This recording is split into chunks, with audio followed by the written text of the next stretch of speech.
Hello दोस्त। SSC GD exam 2024 22 फरवरी के first shift में एसएससी जीडी के जीके के जितने भी सवाल बने हैं सभी के सही उत्तर के साथ इस वीडियो में प्रोवाइड करवाने वाले हैं। तो आप लोग वीडियो को शुरू से अंत तक वॉच कीजिएगा। अगर आप लोगों ने एग्ज़ाम दे के आए हैं तो मिला लीजिएगा आप लोग का कितना सही हो रहा है। कमेंट सेक्शन में ज़रूर बताइएगा कि आप लोग का कितना सही हो रहा है। तो देखिए कि ये प्रश्न था कि अंजुम चोपड़ा का संबंध किस खेल से है। एक प्रश्न ये था और एक प्रश्न ये था कि हड़प्पा सभ्यता किस नदी के किनारे है। एक प्रश्न ये था कि किस राज्य में लिंगानुपात सबसे कम है। और एक प्रश्न ये था कि सुप्रीम कोर्ट द्वारा कौन सा रिट जारी नहीं किया जाता। स्टूडेंट से पूछा जाए तो जीके का लेवल थोड़ा मॉडरेट टू इजी था। तो आपको चलिए सबसे पहले हम जीके ही दिखा देते हैं कौन कौन से जीके के प्रश्न आए थे आज। 22 फरवरी फर्स्ट शिफ्ट का जो एग्जाम हुआ था उसका पहला प्रश्न देख लीजिए जीके का। एक प्रश्न यह था कि अंजुम चोपड़ा का संबंध किस खेल से है। तो अंजुम चोपड़ा का संबंध जो है क्रिकेट से है। अंजुम चोपड़ा एक महिला क्रिकेटर है, पहले कप्तान भी रह चुके हैं इंडिया टीम के, इसलिए यह सवाल बनता है। नेक्स्ट प्रश्न ये था कि रुक्मणी देवी अरुंडले किस नृत्य से संबंधित है। यह प्रश्न जो है कल भी आया था और ये मतलब रिपीटेड हो रहा है। तो कल भी हमने आपको बताया था कि रुक्मणी देवी अरुंडले जो है भरतनाट्यम नृत्य से संबंधित है।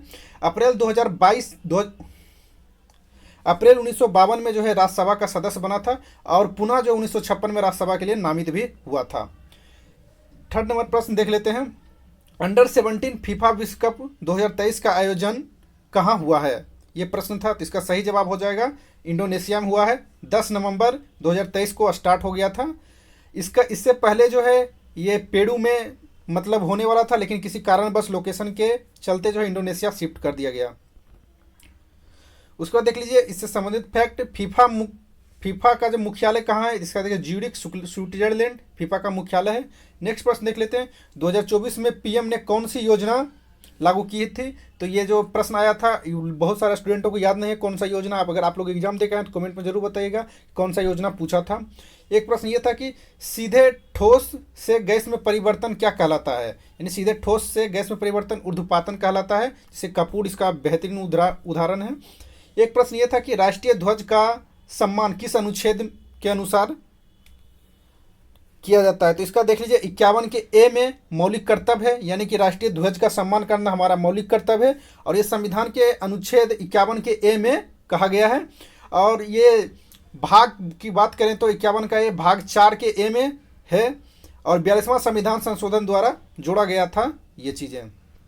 एक प्रश्न ये था कि हड़प्पा किस नदी के किनारे है। तो हड़प्पा रावी नदी के किनारे इसका सही जवाब हो जाएगा। हड़प्पा है कहाँ में, तो पाकिस्तान के पश्चिम प्रांत क्षेत्र में हड़प्पा पड़ता है। और हड़प्पा की जो सभ्यता है 2500 ईसा पूर्व हड़प्पा की सभ्यता है। एक प्रश्न ये था कि कथक नृत्य से संबंधित है। कथक क्या है। तो कथक क्या है, एक प्रकार का भारतीय शास्त्रीय नृत्य हो जाएगा। ऑप्शन में क्या था उसके हिसाब से आपको मानना था। एक प्रश्न ये था कि एकनाथ शिंदे की कोई योजना थी मराठा आरक्षण से रिलेटेड, क्या था। ये आप लोग कमेंट में जरूर बताइएगा कि ये प्रश्न आखिर क्या था। तो सही प्रश्न नहीं मिल पाए दोस्तों इसका। नेक्स्ट प्रश्न देखते हैं। भारत में किस राज्य में लिंगानुपात सबसे कम है। अगर प्रश्न में ये बोल रहा था कि हरियाणा नहीं दिया हुआ था, अगर हरियाणा दिया रहता तो हरियाणा सही जवाब होता, लेकिन बोला था राजस्थान दिया हुआ, तो सबसे कम लिंगानुपात राजस्थान की है। अगर 2011 के जनगणना के अनुसार बात किया जाए भारत में, तो भारत का जो लिंगानुपात है 943 महिला पर 1000 पुरुष की है। एक प्रश्न ये था दोस्तों कि फुटबॉल में कितने खिलाड़ी होते हैं। तो फुटबॉल में 11 होते हैं, क्रिकेट में भी 11, हॉकी में भी 11, रग्बी फुटबॉल आ जाएगा तो उसमें 15 खिलाड़ी होते हैं। एक प्रश्न ये था कि साइमन कमीशन भारत कब आया था। तो साइमन कमीशन भारत जो है 1928 में भारत आया था। साइमन कमीशन को ही श्वेत आयोग भी कहा जाता था। और इसी साइमन कमीशन का जो अध्यक्ष था सर जॉन साइमन, उसी के नाम पे इसका नाम साइमन कमीशन पड़ा। अगर बोला जाए साइमन कमीशन का गठन कब हुआ था, तो 1927 में हुआ था ब्रिटेन में, इंग्लैंड में इसका गठन हुआ था। इसका मेन मकसद ये था कि इसमें सारे श्वेत थे, जिसके कारण से इसका विरोध इंडिया में किया जा रहा था। एक प्रश्न ये था कि कौन सा रीट जो है सुप्रीम कोर्ट द्वारा जारी नहीं किया जाता है। तो इसका सही जवाब हो जाएगा स्वतः संज्ञान लेना। ये एक प्रकार का रीट है और ये सुओमोटो कहा जाता है, सूडोमोटो इसको कहा जाता है। ये जो है सुप्रीम कोर्ट के द्वारा नहीं लिया जाता, ये स्वतः संज्ञान में लिया जाता है। रही बात रीट की, तो सुप्रीम कोर्ट जो है अनुच्छेद 32 के तहत रीट जारी करता है और हाई कोर्ट अनुच्छेद 226 के तहत रीट जारी करता है। बात करें, एक प्रश्न ये था कि राधा श्रीधर किस नृत्य से संबंधित है, तो इसका सही जवाब हो जाएगा भरतनाट्यम। और भरतनाट्यम को ही दासी अट्टम भी कहा जाता है। यानी कि प्रश्न जो है भरतनाट्यम हो गया या शास्त्रीय नृत्य से बहुत ज़्यादा प्रश्न बन रहा है। अगर आप लोग का आगे एग्जाम है तो शास्त्रीय नृत्य जरूर कवर करके जाइएगा। इससे क्वेश्चन हर एक शिफ्ट में एक दो क्वेश्चन बन रहे हैं, ये चीज़ याद रखिएगा जीके में। एक प्रश्न ये था कि महाराष्ट्र सरकार का पहला उद्योग रत्न पुरस्कार किसे दिया गया है, तो इसका सही जवाब हो जाएगा रतन टाटा को। उद्योग रत्न जो पुरस्कार है राज्य स्तरीय पुरस्कार है, एक प्रकार का क्या है, राज्य स्तरीय पुरस्कार है, और ये महाराष्ट्र सरकार द्वारा दिया जाता है। और ये अभी फिलहाल जो है सबसे पहले किसको मिला है, देख लीजिए, रतन टाटा को ही पहला उद्योग रत्न पुरस्कार मिला है। एक प्रश्न ये था कि पंडित रविशंकर का संबंध किससे है, तो इसका सही जवाब हो जाएगा सितार से।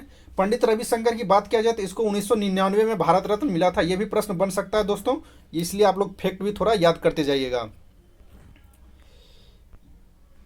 एक प्रश्न ये था दोस्तों, गरीबी रेखा सूचकांक से था, इंडेक्स वगैरह से भी प्रश्न आ रहे हैं, आना स्टार्ट हो गया है। अगर आप लोग का एग्जाम है तो थोड़ा देख लीजिएगा इंडेक्स वगैरह भी।